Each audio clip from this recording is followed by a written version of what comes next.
Magandang day mga kabumbay! Burger Natics ka ba?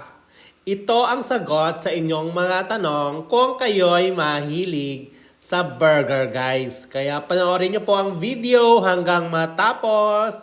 Yes, for today's video, i-flex ko naman sa inyo ang nagtitrending at laging ubos at laging pinipilahan na burger house dito sa probinsya ng Capiz guys. Kasi special po ito na burger house guys kasi sila talaga guys ang gumagawa ng sarili nilang yummy-licious na homemade burger. O diba?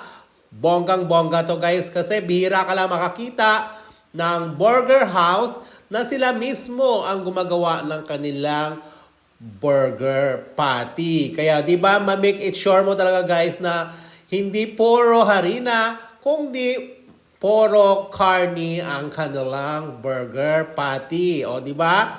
Alam niyo na ba guys kung ano ito? Ito lang naman ang Nana's Homemade Burger na nag-o-offer ng unlimited rice, unlimited gravy pa guys. OMG, ang lalaki po ng mga burger patty nila guys.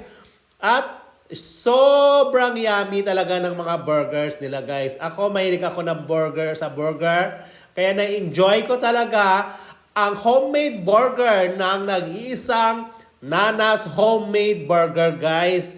Itong Nana's Homemade Burger guys ay makikita lang po sa Poblacion Norte, Ibisan, Capiz guys. Madali na po itong hanapin kasi nasa tabing kalsada lang po ito guys. O, diba? Kaya sa mahilig sa mga burger stick dyan at sa mga burgers, ito na po guys ang sagot ng inyong mga tanong. Punta na po kayo sa Nana's Homemade Burger guys. Check! Sulit na sulit po ang inyong dining experience pag kayo'y nagawi dito sa Nana's Homemade Burger guys. So, super yummy talaga as in.